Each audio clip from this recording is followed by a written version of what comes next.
Good morning, everyone. I will now call to order the July 31st, 2025 Clackamas County Board of Commissioners Business Meeting. County Administrator Gary Schmidt, would you please call the roll for us? Yes, Chair, thank you. First, our staff support today. County Counsel, Interim County Counsel Billy Williams, Clerk to the Board Andrew Jaraki. Roll call, Commissioner Savas. Present. Commissioner Helm. Here. Commissioner Schrader.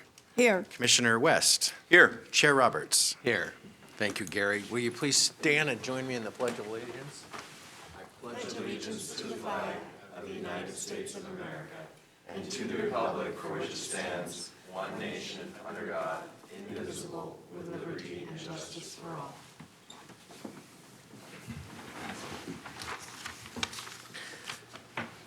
Again, good morning, and I will now open the meeting for public communication. Testimony is limited to 3 minutes per person. I'd ask that your comments be respectful and courteous. As a reminder, you can also email submissions for public communication at bcc@clackamas.us, and these will be accepted as a part of public record. I'm going to take in-person testimony first, and I'm going to turn to our clerk, who would be so kind to moderate the in-person and virtual testimony for us. Thank you, Chair. If you are attending this meeting in person and would like to comment during general public communication, now is your final opportunity to please fill out a blue card that can be found by the center doors and deposit in the box. Chair, I have received no blue cards for any member of the public who wishes to comment in person today. So once again, this is a final call. If you wish to comment, to please deposit a blue card in the box by the center doors. You can just come to take it. Please come forward, introduce yourself, and you'll have 3 minutes. Hello, my name is Carol Brenham. I'm here advocating for my daughter for the repairs to be made South Forest Park Road by Resolution ORS 368031.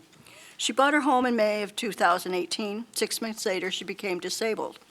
She spent 7 months in the hospital and is still recovering. It's been one of the reasons it's taken us so long to figure out how to fix the ongoing situation that started in 1970 and has continued to this day. It was not disclosed that the county considered the road private in the closing documents, nor was it in the title report. In 2021, the Colton School District informed them that the school bus would no longer come down the road due to the conditions of the road, which brought us down this rabbit hole. I have not been able to mention of Forest Park being private, just the county telling us so. My daughter and her partner brought their home thinking there was an active and legal maintenance road agreement as per the real estate listing and selling agent. Such was not the case. I have sent out 68 letters to the other residents on the road. I received just 5 replies, 4 from current owners and 1 from a former owner. This is why I would like to continue forward, as some of the residents may feel that this isn't their responsibility to cover the costs for something they had no part of. Though there has been an individual that has represented himself as president of the HOA on the 2 LIDs that were attempted, is different than the individual on a 1988 document recorded by the county, an HOA that cannot be found registered with the state as required. This person sold property in 2021 showing as being owned by Leisurewood Resources Ltd., again, not registered with the state, putting it into a BIK trust, a questionable account, who ended up selling their property for $300,000. There have been 2 attempts to get the county to help with the road, and I hope that you would agree to make this the last. Misinformation may have played a part in both tries. After the first try, 20 people moved, and after the second try, 26 people moved. No one ever informed future buyers that the road was private. Currently, 4 properties are listed all over the average selling date. In conclusion, there is no proof of any of the allegations the county has made: easement, vacation of the road, making it a private road, etc. Therefore, I question what happened. So please work with us to remedy getting the road as it should have been done for my daughter and the constituents on the road. Sometimes I wonder if the road had been better, perhaps the ambulance could have gotten there faster and back to the hospital quicker. Perhaps the outcome of stroke would not have been severe. As always, time was of the essence. She cannot use her health care for rides to the doctor as dictated by the ADA Acts, as well as underwritten by health care coverage.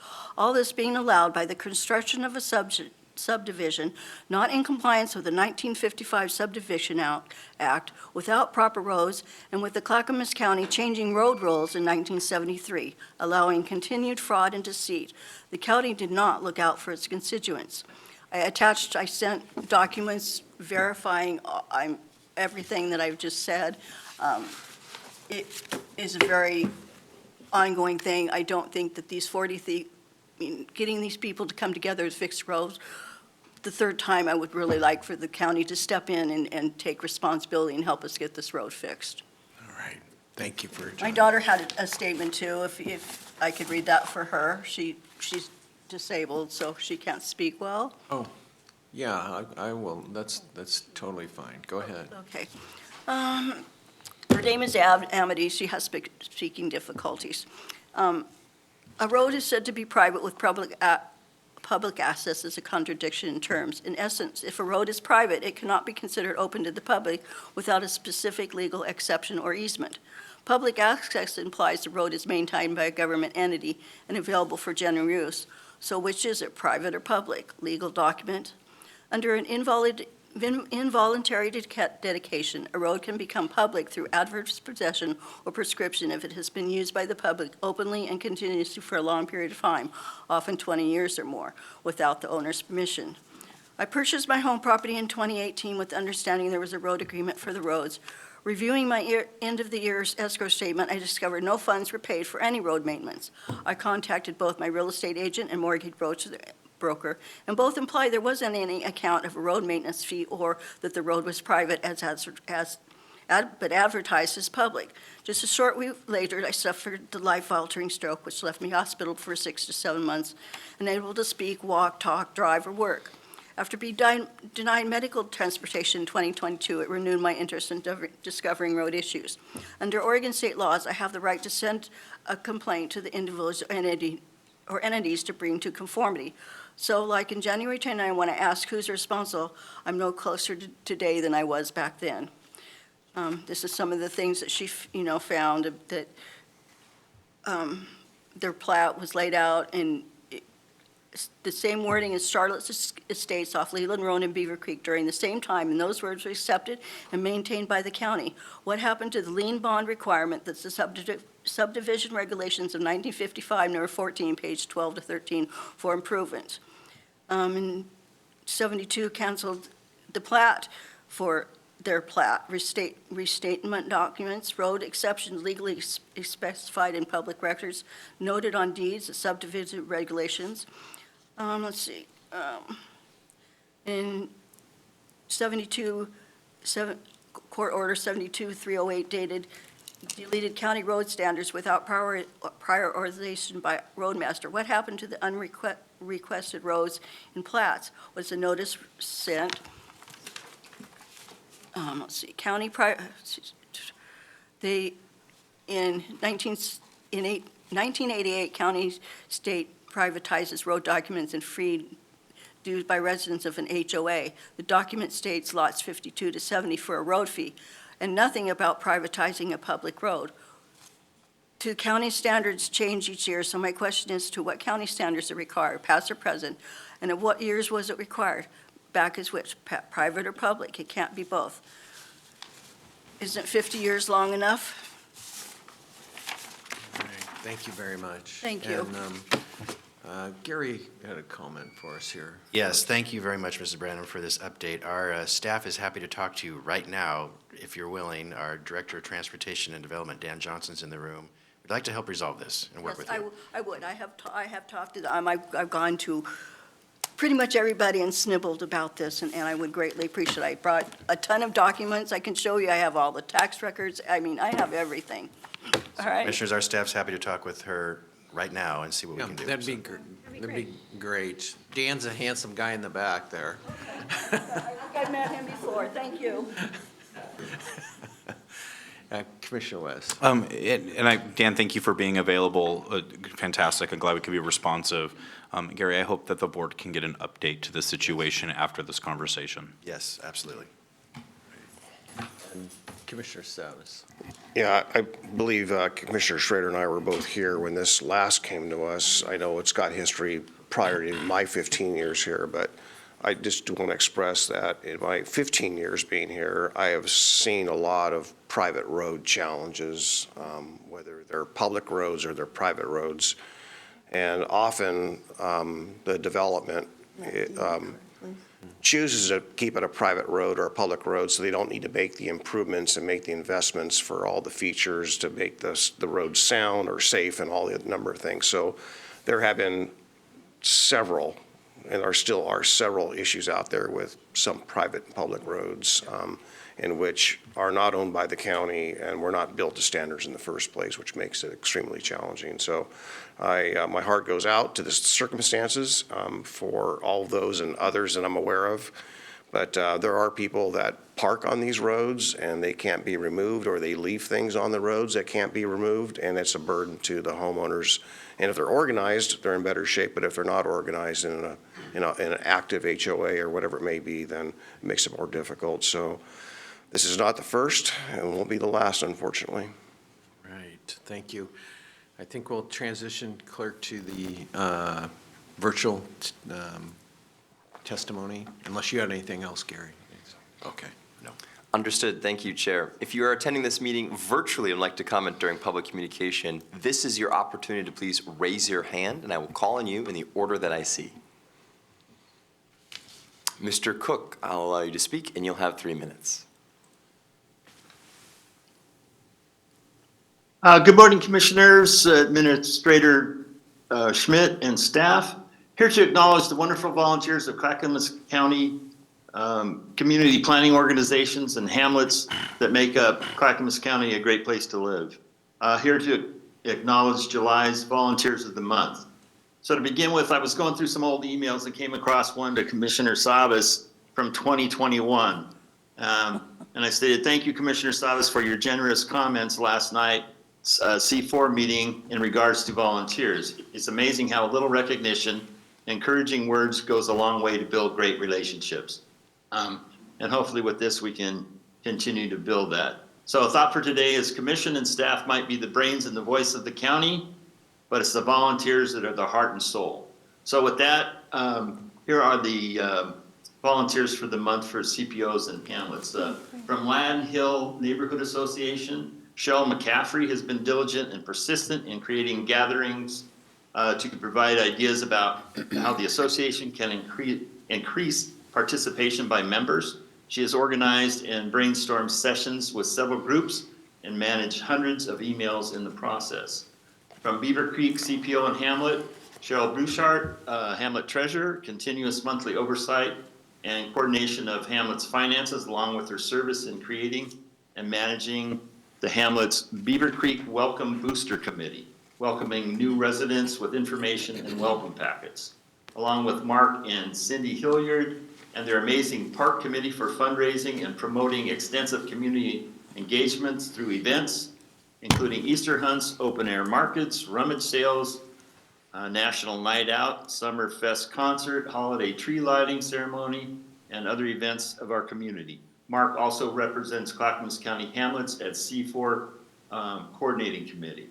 From the Stafford Hamlet, Ann Coulter, 19 years of volunteer in many different ways, from baking hundreds of cupcakes for the Hamlet's Family Farm Fest, served as Hamlet rep for the Azalea Agricultural Heritage Trail Committee, and she currently cleans trail panels regularly during the year and has edited many documents over the last 19 years.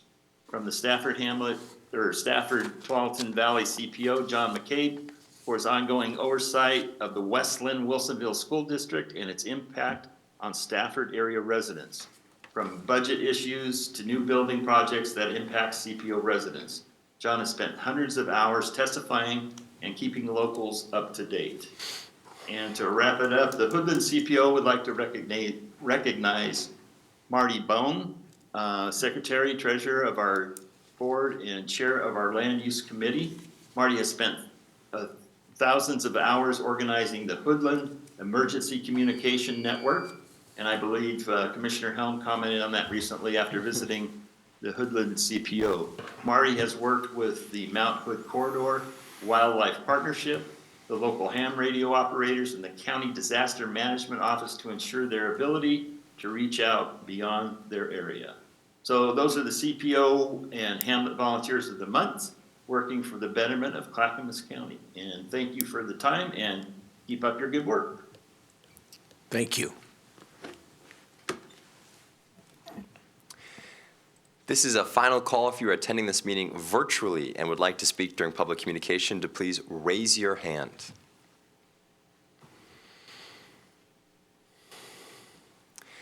Mr. Chair, I see no other members of the public attending either virtually or in person who wish to speak today. All right, thank you. Before I move on, any comments by my colleagues at all? All right, seeing none, I just want to give a shout out to RJ Cook for taking the time to recognize all those people. So thank you very much, and we appreciate your work as well. So big thanks. So at this time, I'll close the general public communication. We'll move on. I'll now recess as the Board of County Commissioners and convene as the Housing Authority and turn to Gary as to what's on our agenda next. Thank you, Chair. You are now meeting as the Housing Authority of Clackamas County. Joining you online is Housing Resident Commissioner Ann Leenstra. Good morning, Commissioner Leenstra. Good morning. Thank you for being here. Andrew, would you please read the consent agenda? Consent agenda for the Housing Authority of Clackamas County. Item A, approval of a revenue grant agreement with the United States Department of Housing and Urban Development for rental assistance. Grant value is $699,636 for 1 year. Funding is through the United States Department of Housing and Urban Development and a 25% match requirement of Supportive Housing Services Measure funds. No county general funds are involved. Mr. Chair, that concludes the Housing Authority consent agenda. And thank you. So turning to my commissioners, may I have a motion on the consent agenda? I move we approve the Housing Authority consent agenda. I'll second that. All right, Commissioner Helm has moved to approve the Housing Authority consent agenda. Commissioner Schrader has seconded. Any further discussion? Seeing none, Clerk, would you please call the poll for us? Commissioner Leenstra. Aye. Commissioner West. Aye. Commissioner Savis. Aye. Commissioner Schrader. Aye. Commissioner Helm. Aye. Mr. Chair. Aye. Motion passes 6-0, Mr. Chair. Thank you. I will now adjourn as the Housing Authority Board and reconvene as the Board of County Commissioners. Gary? what's Thank you, next? Chair. Thank you, Commissioner Leenstra, for joining us today. Next is a board discussion item, which is approval of a performance-based franchise agreement with American Medical Response Northwest for ambulance services. The agreement value is anticipated to be $250 million for 10 years. Funding is through franchise fees and cost savings from American Medical Response Northwest. No county general funds are involved. Mary Rumbaugh, Director of Health, Housing, Human Services, will give a quick update, and then it's a discussion item for you commissioners before you vote. Go ahead, please, Mary. Thank you. Good morning, Chair Roberts and Commissioners. Last year, the board approved an update to the county's ambulance service plan, or called ASP, which establishes the efficient and effective use of ambulance services in our community. This plan is reflected in County Code under Title 10 and provides the BCC as the Board of Health for Clackamas County with the authority to change boundaries for ambulance services, change requirements within the county's EMS system, and select or change ambulance providers. Last week, myself and Deputy Director Philip Mason Joyner, we presented to you all at a policy session to review a new contract for ambulance services between the county and American Medical Response Northwest, or AMR. The session included background information and an overview of the requirements under the new contract, which aligns with the county's updated ambulance service plan. The new contract contains important new innovations to meet our community's needs for emergency medical services, including revised response times, clinical quality metrics, new technology and equipment requirements, nurse navigation, and secure transport services, as well as the ability for AMR to provide EMT-only response, as well as many more things. The contract also includes revised patient rates and liquidated damages or fine amounts should AMR fail to meet performance requirements. The board voted to move the contract forward to this business meeting for approval prior to August 1st, which is tomorrow, and we are here today to seek your approval. Thank you. All right, colleagues, questions, thoughts? Commissioner Savis. Yeah, well, first of all, since we started this process long ago, as it seems, so hello Denise. I appreciate your hard work and Philip's hard work, and Mary, your office did a great job, your department did a great job with this, but I did, at the beginning of this, I sought legal counsel just to make sure, so I want to, again, do what I did a long time ago and just declare my potential conflict of interest. Even though I've been really haven't voted in favor for a while here in a number of moves here, but we are, in light of that, I do want to say that, I've really been trying to be active in this role and try to inspire and encourage improvements to the contract. And I know that some of our members from our EMS council and AMR, our staff have worked to make, again, the ambulance service plan improvements, which is huge, and that's embedded, incorporated into this agreement. We've had COVID, which really created a lot of crisis and really, frankly, a personnel or staffing issue that affected everyone, including AMR. So I remember as we were trying to climb out of COVID during that period of time, and people having a hard time showing up everywhere. Everywhere I went, every store, pharmacy, any place I went, I said, thank you for showing up for work today.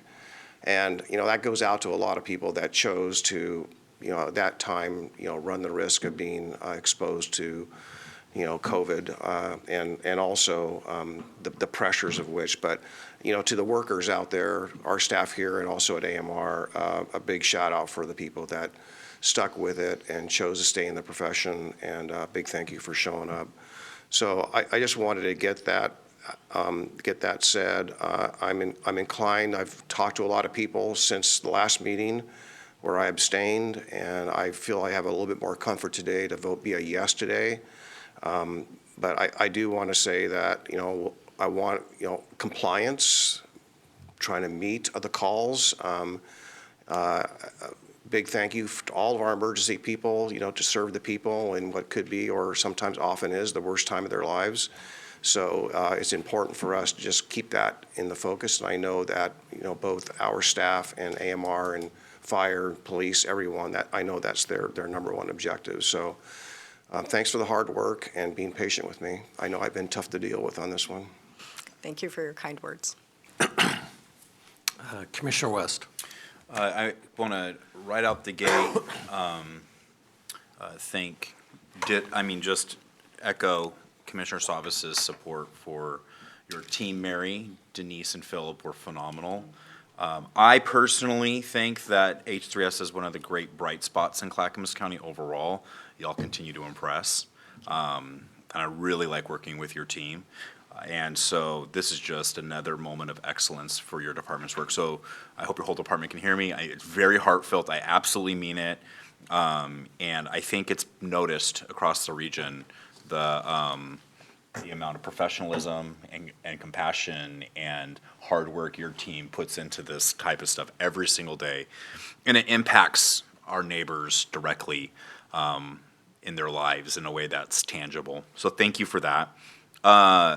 I am also really impressed with the nurse navigation, and it's been new for our region, but we're not the first county to step out and do it.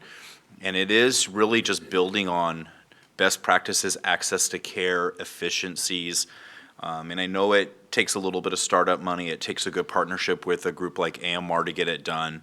And we're providing better care and quicker care because of the nursing services that are a part of the team here.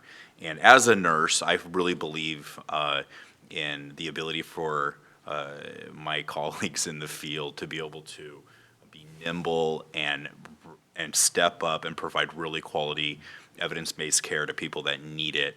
Another thing I just want to bring up, it's a little tangential, but I think it's appropriate to bring up today, is we are going to have a funding issue with community paramedics who we have piloted a wildly successful program that really should be grown. We should grow this program. And that's out of Clackamas Fire. And Neil Clausen, who I think has actually come and testified before this board before, is running that program. But that kind of goes alongside with what AMR is doing as we're all in this together. We're all on the same team. like I said last night at NCPRD, you pull on one string and it has an effect over here. It's like the ripple effect throughout the entire county.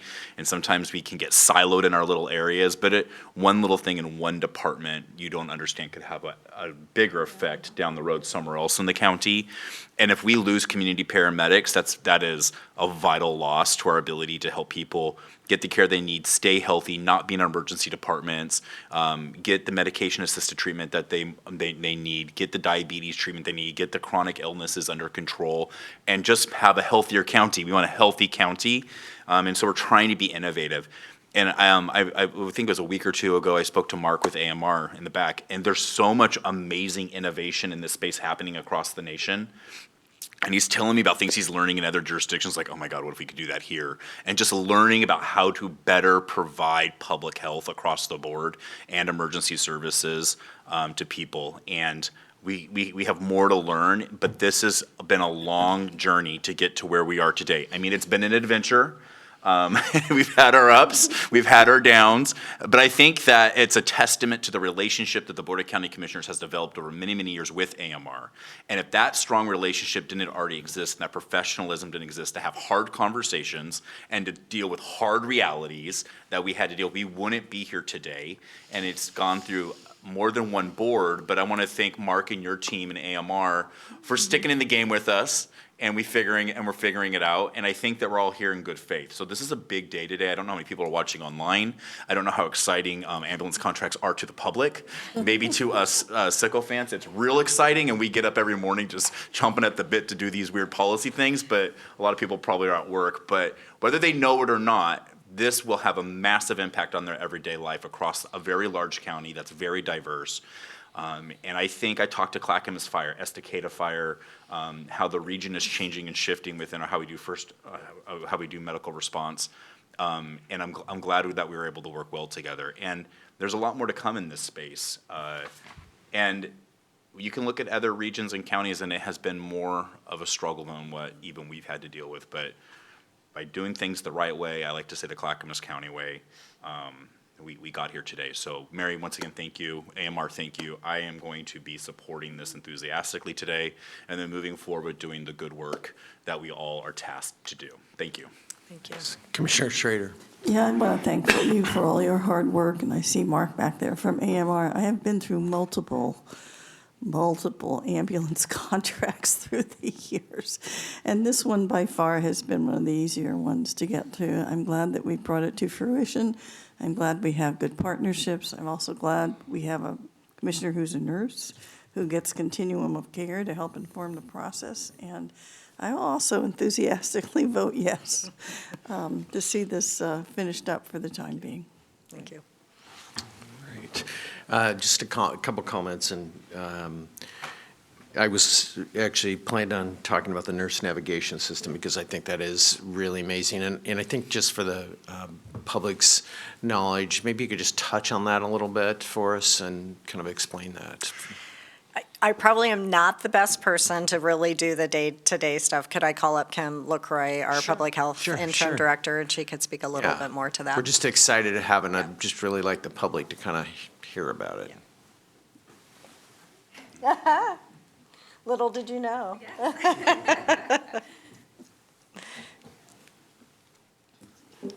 All right, hello. Good morning. My name is Kim LaCroix. I'm the interim public health director. Thank you for the question. We are also very excited about the nurse navigation program. I think we've had it in place for a little over a year, and really the main purpose is prevention, right? It is to get people maybe that lesser level of care. Instead of having to go to the emergency room, they can ask a nurse questions. They can figure out if there's something they can do in their home to deal with whatever medical issue they may be experiencing. Fantastic. I think that because seniors, I know one of the major calls, police, fire, AMR, are falls. Mm-hmm. And fall prevention and a lot of that stuff. So I think just having the ability to have that system in place, on prevention efforts and keeping those critical resources ready to respond to those calls that are in need, whether it's heart attack, stroke, those kinds of things. The other thing, I also want to say thank you to all your staff for working on this. I know tomorrow's the end.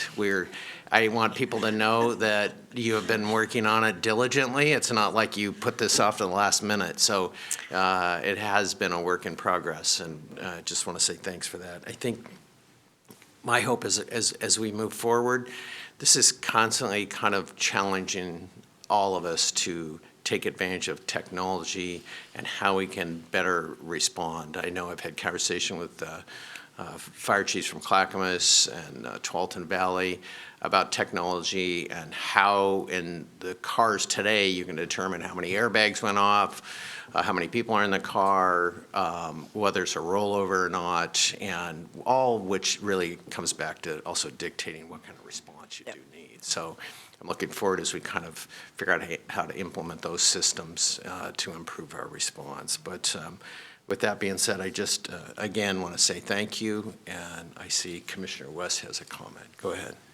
Chair, since you brought up the nurse navigation, and she's here to talk about it, I want to take advantage of it, because opportunity to really paint a clear picture to the public. Can you tell me how many calls are dealt through nurse navigation that are being moved into a more appropriate setting than actually being responded to by an ambulance or in the emergency department? Yeah, I don't have that data on hand right now.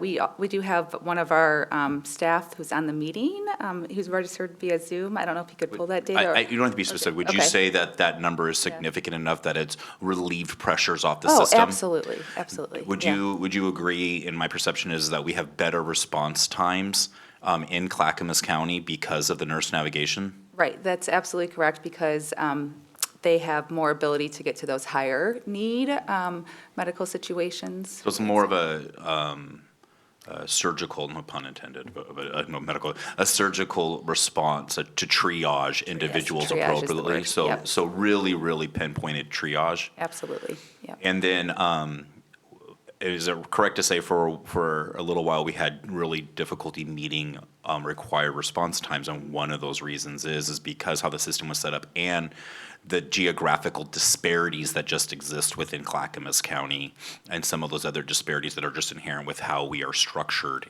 And how, I mean, our county is a little bit weird, like with it being urban, suburban, and rural. And then geography, roads, and just all of those things. And so, am I correct in understanding that now we are meeting response times, we're providing better service, and a lot of that is just being super innovative with things like nurse navigation? Yep, absolutely.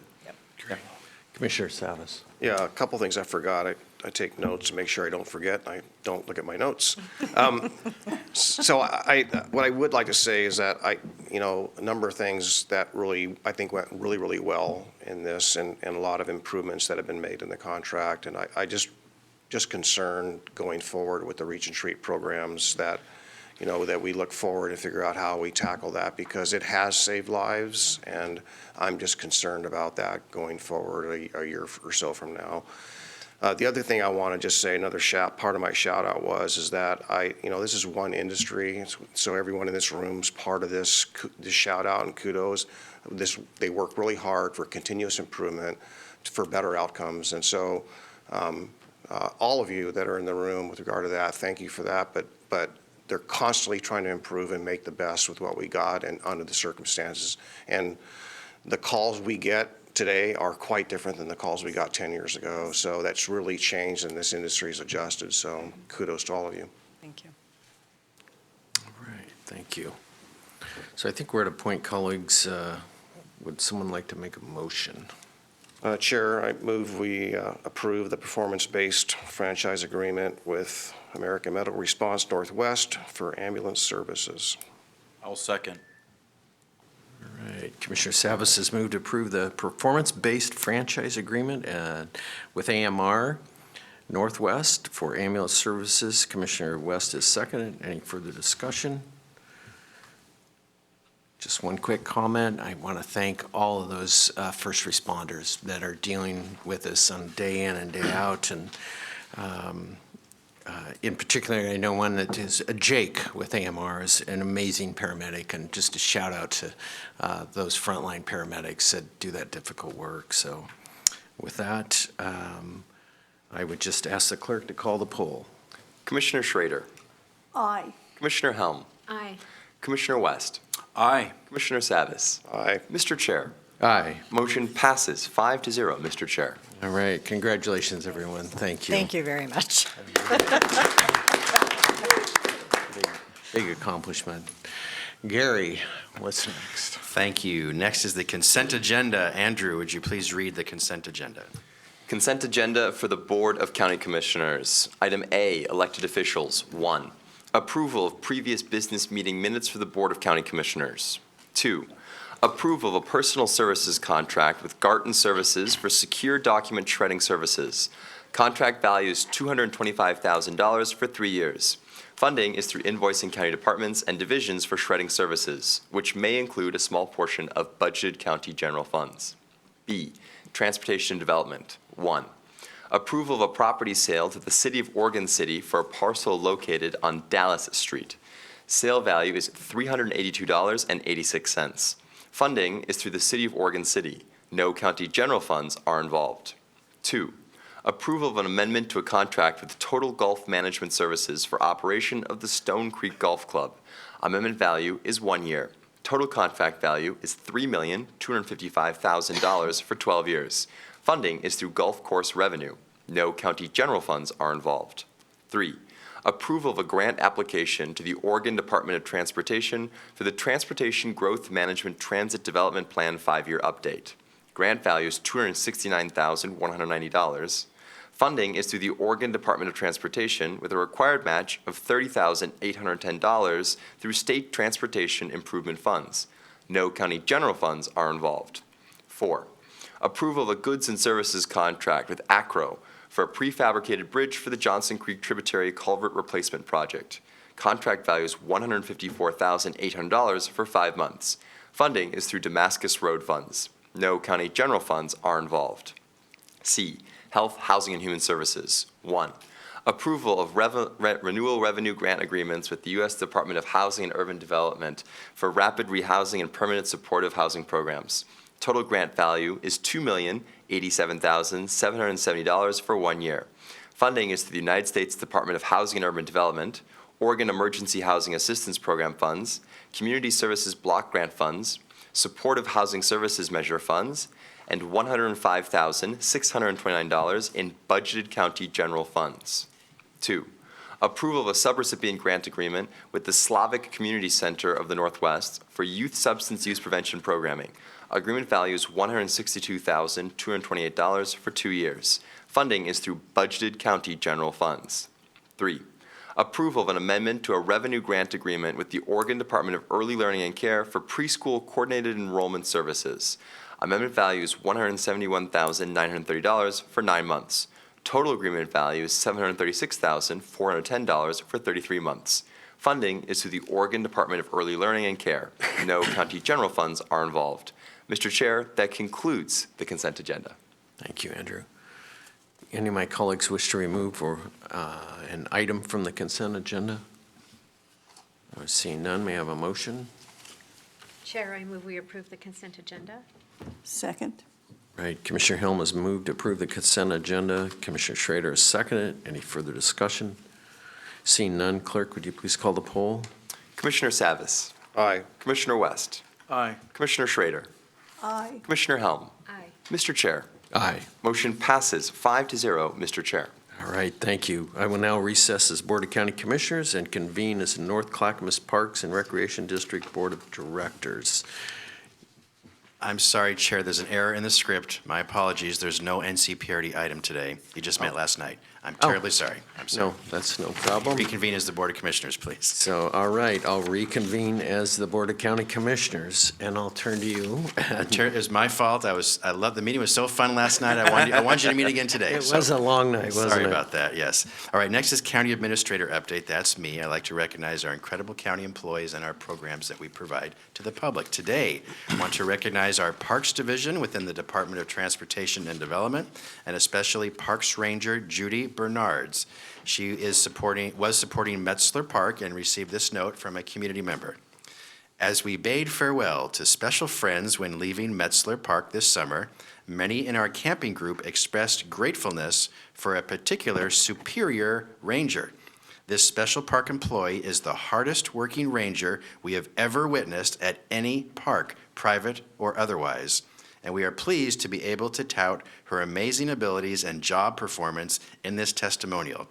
During our numerous stays, we have always noticed that Judy is constantly busy with tasks that benefit the park and all who enjoy its facilities and natural beauty.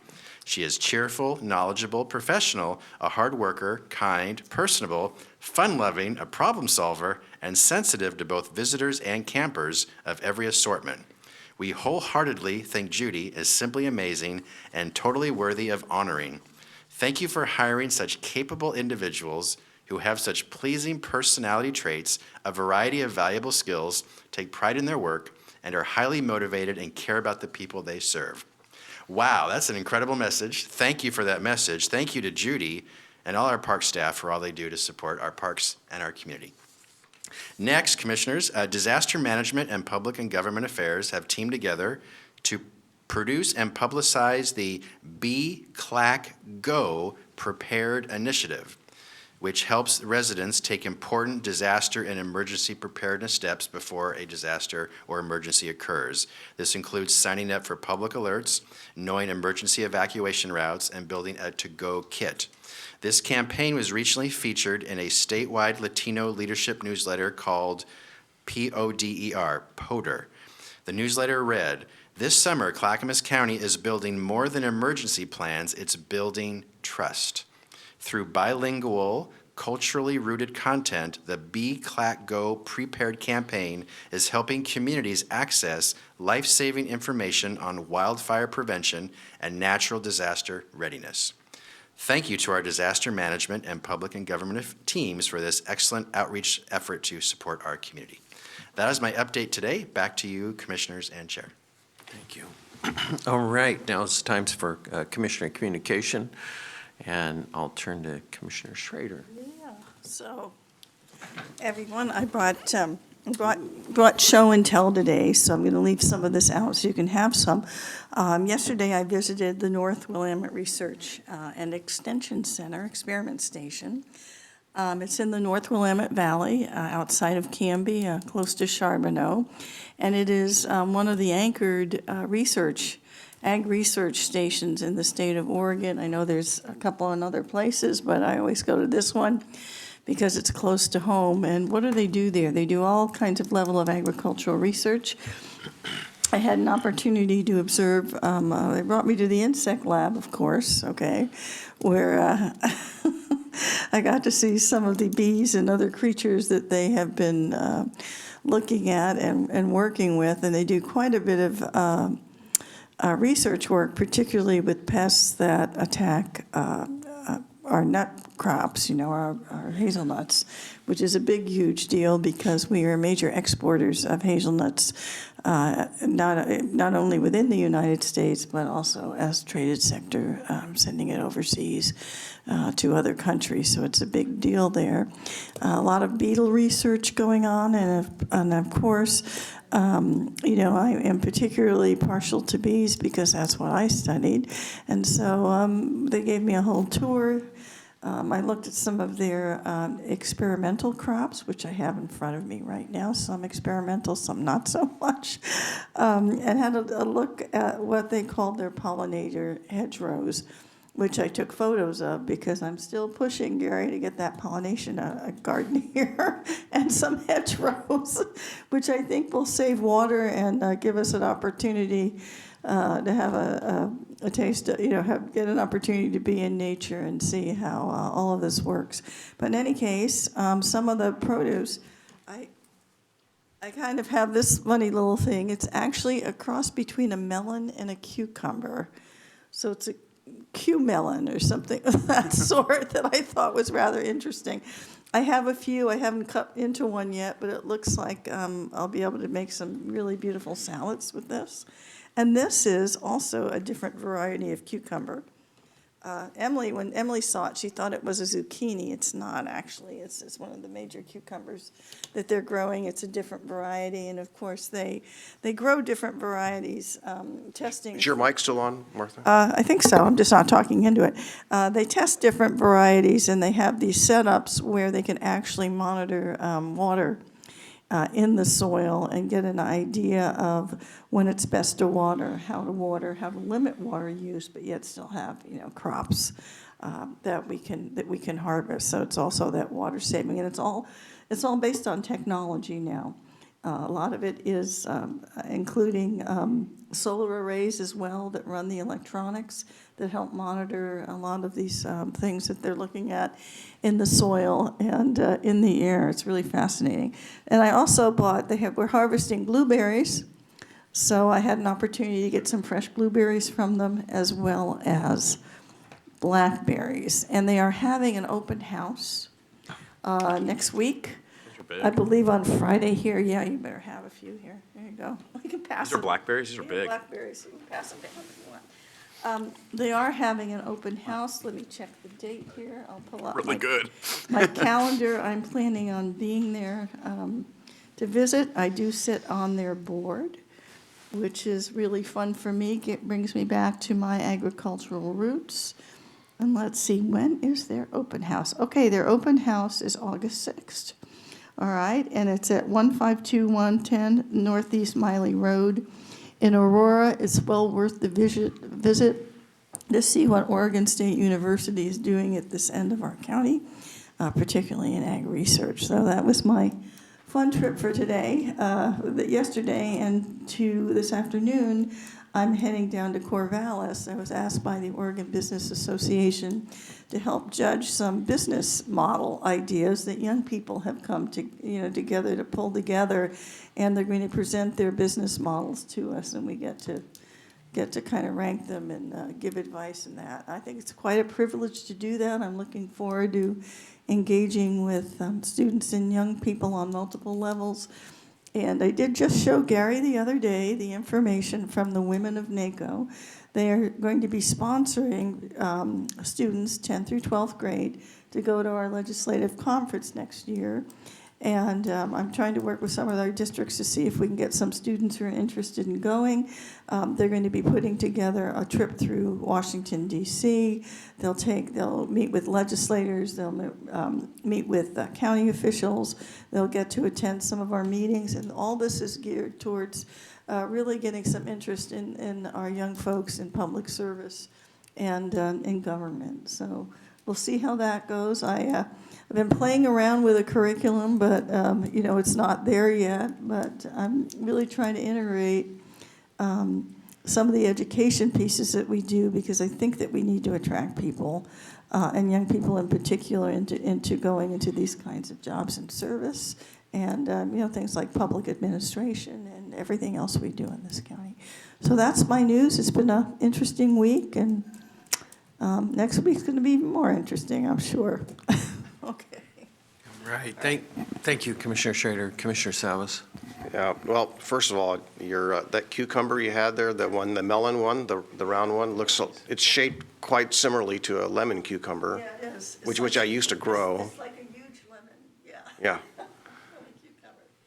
She's got more in this bag. Looks like it. She's got a whole grocery bag over here. I've got more. If anybody wants to take some of this home.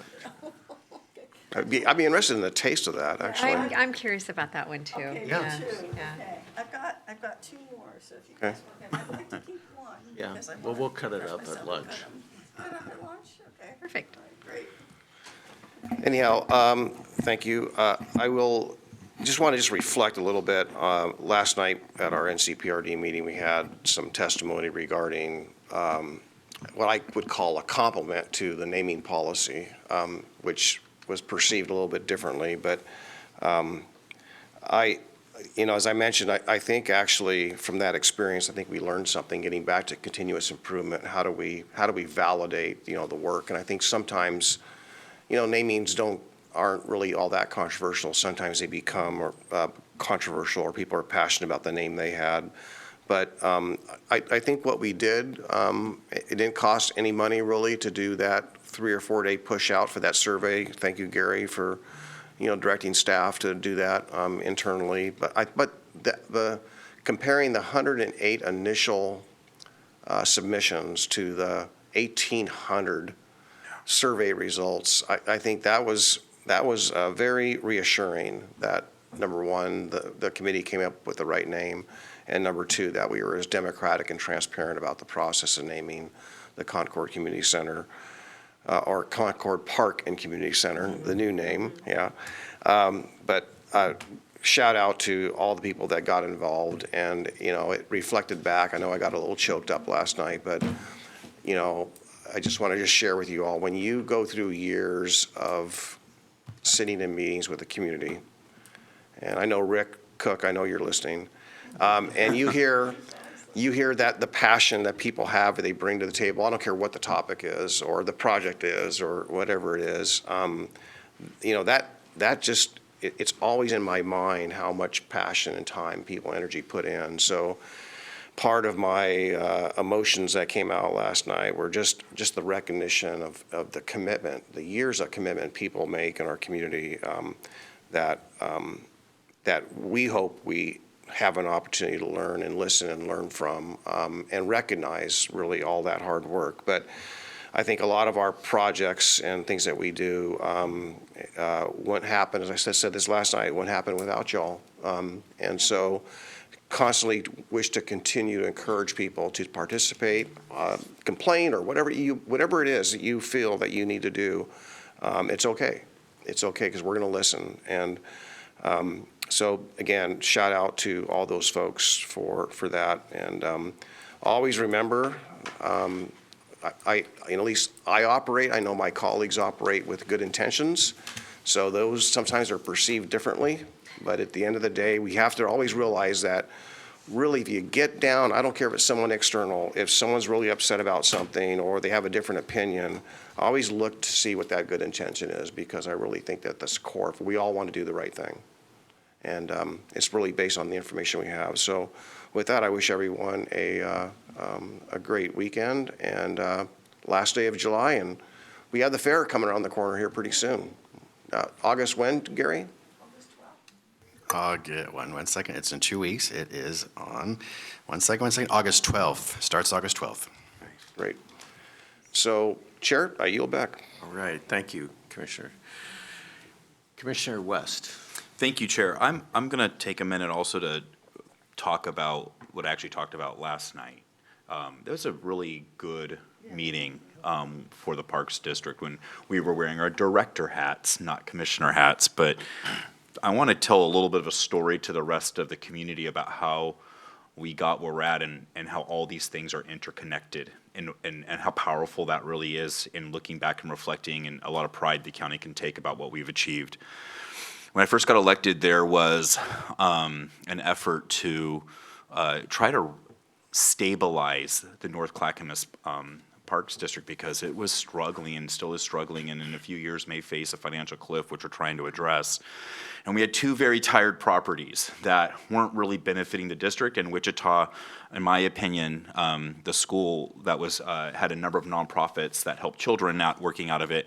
It wasn't necessarily long-term helping the children either in a way that could have, in the way that it could.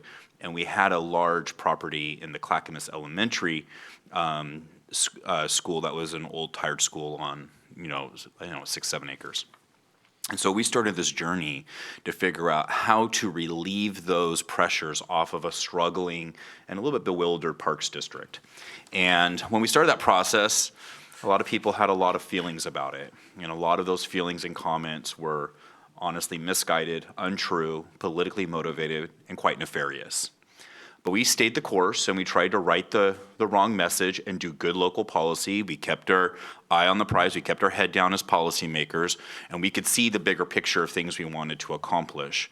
I think today is a good day after the meeting last night to tell you the story about what we actually accomplished in Clackamas County, because many community members got spun up over false narratives that were in the media and that were spun by other electeds and other engaged people. And our overall goal was to improve access for vulnerable children, families, and communities, and we've done just that. We started to see a turn in the whole process with the Wichita School Center when myself, Commissioner Savas, Gary, got into a room with the North Clackamas School Board, and we just started to talk in good faith. And we quickly learned all of the noise was just noise. And it wasn't the reality from either perspective of the board or from the North Clackamas School District. We got to work quickly. We started negotiating in good faith, and we came out, I think, with an absolute win-win. Not only did we, in a very creative way, working through different braided funding sources, get the Wichita Center back where it should have been with the North Clackamas School District, but we also made sure there was a pathway that that building would be improved because it was a very tired building with very, very expensive fixes, and we helped facilitate community block grants to make sure that the building and all the nonprofits that worked in it could be there for a long time to continue to do that. Under the Parks District, it would not have had that capacity to do so. We also sold the Clackamas Elementary School, also the Parks District also sold that off. Those assets, those funds were then sequestered and utilized to expand services in another vulnerable area. So all of these vulnerable populations are being served. We're moving the assets in a smart way. We go ahead and purchase 10 acres. It's called the Monroe Park. It's under construction right now. There's going to be road improvements. It's partnering with the development agency. Right across the street is a Title I school. That Title I school and that neighborhood that hasn't had resources given to it for quite some time now will have a big community park that services everyone in the community. And the only way we could have helped those children that went to school at the Title I school was if we were smarter with those assets that were actually a drain on the district. It's not done yet, so now we've expanded our ability to help people in the community, many of those who are underserved and marginalized communities. Then we continue to get creative. We said, okay, we have 7 acres. All the while knowing that one of the biggest crises that faces this metro region is the homelessness, behavioral health, and substance use crisis that we face.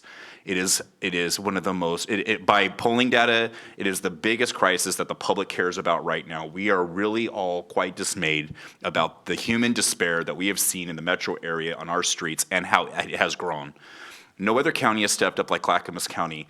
Now that property from the Parks District is going to be a multi-acreage recovery campus that provides a full care continuum from those from street level homelessness to self-sufficiency to reach their full potential in a way that's like nothing seen in the region, and it's quite innovative that this board has stepped out and really gone on a legislation. We have to do more and have more infrastructure to help this population. Now, thousands of people will have better services, better support, better community engagement, better health care, better prospects, better outcomes across the entire county, and it started with the Parks District. It started with a bunch of naysayers saying things they didn't know about or they were trying to undermine. But the reality is, if you look at this, I don't know much of a better example of what good local government looks like than what this county has done over the last 2 years in that space. And being creative, innovative, and mindful about how we address these big issues. And so I think that story is important to tell. I think we all have something to celebrate, and I think we should all champion that going forward. I'm very proud of the Parks District, the advocates for the parks, H3S, the Board of County Commissioners, the Development Agency, the North Clackamas School District, the partnership, and just getting good local work done. It wasn't easy to get past the story that was being told, but we knew what was right and what good local government looked like and how it impacts lives, and we did that here in Clackamas County. I'm really, really proud of that. I'm going to pivot to something I just want to tag quickly. I know we're not going to have a discussion about it. Gary, it's my understanding that the sheriff has sent out additional emails about not filling specific positions. There's, I think, 19 deputy positions. I think there's an ELED position, and there's something else that she's just not filling. And so there's some more angst and concern around that and how that impacts services to the community. I don't know. I think we need to, as a board, talk about how that impacts the services we're able to provide and what's the reality around the budget is continually. But there's still some angst that we need to not forget about and address directly. So I wanted to bring that up to the board that I'm getting some phone calls from multiple sources that are I think sympathetic to where the board had to be in the budget committee, but are really concerned about those positions not being filled. And I know that there's some things going on right now, but I just want to say there's additional communications coming out from the sheriff's office that are, I think, undermining some of the confidence within the department in the county. I'll leave it at that. All right, Commissioner Hill. Wow. Well, it's been a busy week, and forgive me if if I'm repeating myself, but I went Monday to the CCBA meeting, coffee and transportation with Senator Mark Meek, who gave us kind of an inside view of what happened at the state legislature with the transportation funding package. I won't dwell on that because I think we're all sick of hearing about it, and until the special session takes place, we kind of don't know anything more. Tuesday, I went out and visited with Mayor Kaiser and in Malala and his council president, Eric. Had a very nice visit. When we went over some of their challenges, and I'll be speaking to Gary about things that I can possibly help them with, having to do with some new affordable homes that have gone about there. And there's a problem with ODOT and a couple other things that, again, new to me, but I took a lot of notes and I'm trying to help out where I can. Wednesday, there was another CCBA meeting, Clackamas County Business Alliance meeting. Was that yesterday? God, the week has gone so crazy fast. And I was a speaker at that. We just had great conversation about the Recovery Center, transportation, Damascus, a lot of different subjects came up. I think it was a good, healthy conversation. Thank you, Commissioner Savas, for being there. And helping out where and when needed. I do want to say and give a shout out to DTD. Based on our previous conversation we had earlier, that Simon Fulford, the executive director of Parrot Creek, said the Department of Transportation and Development was fabulous to work with as far as the permitting process. They made everything go smoothly, quickly, for getting their new units built out there. So that was nice to hear something very, very positive coming out of that. And I didn't catch Dan when he was here because he went off to visit with our constituent. Then tomorrow I'm going on the farm tour down in Woodburn. I'll be visiting 3 different farms. I guess you guys have all done this. I have not done this. So that'll be fun. And thankfully it's only supposed to be 82 degrees. So, so I don't cook. Anyway, that's it. Great. Thank you. Just a couple reminders, one of which is the Housing Authority of Clackamas County has opening on housing wait list until today's the last day. So again, it's affordable housing wait list. It's project-based vouchers, which provides rent assistance tied to specific apartments. And this is the first time it's been open since 2020. So it's really important that people get their application in. It's a random lottery. They draw 500 names, and everyone has an equal chance. So it's in particular for housing at Rosewood Station Apartments on Audie Road, Town Center Courtyard in Happy Valley, Blossom and Community Hillside Park in Milwaukee, and then Park Place. It's anticipated in 2027 for that one, but the other ones are sooner. So with that, I had one other comment, and unfortunately I missed this, and it was the Oregon Military Museum hosted a ribbon-cutting ceremony celebrating, it was a grand reopening on July 11th, and I know Martha and I have actually worked on this for some time, and it's an amazing facility, helped on some fundraising for that. And so the museum has some fascinating technology in action that defines Oregon military legacy on the local, national, and global stage. Small arms, big impact. There's a curation of a collection of nearly 200 American enemy and ally small arms, historic art. They have an amazing Hall of Valor commemorating 13 Medal of Honor recipients accredited here in Oregon. And the museum had been closed for renovation since 2009. So I really encourage folks to stop by and visit it. It will be open year-round, Wednesday through Saturday, 10 to 4. And the person I have to tell you that really inspired me to get involved, and I was very honored to meet this gentleman, and it was Brigadier James Thayer, and I had the opportunity to work with him before he passed away back in 2018.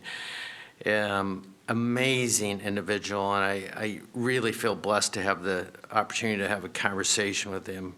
And to tell you about Mr. Thayer, he was a general who served on active duty during World War II. On May 4th, 1945, Thayer and his platoon discovered and liberated 15,000 people held in a concentration death camp in Austria, and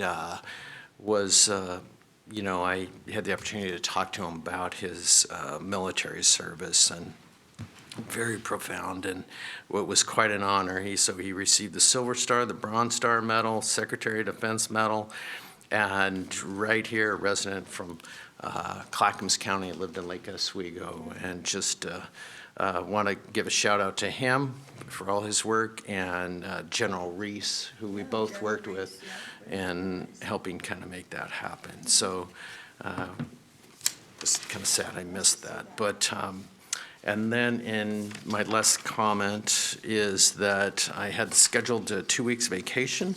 My wonderful colleague, Mr. Savas, is going to step up and help fill the spot. I know he'll do 10 times better than me, so thank you for doing that. And I look forward to getting back and having Gary keep me updated as things move forward. So unless there's any other comments, I will go ahead and conclude today's meeting, and thank you all. Have a great day.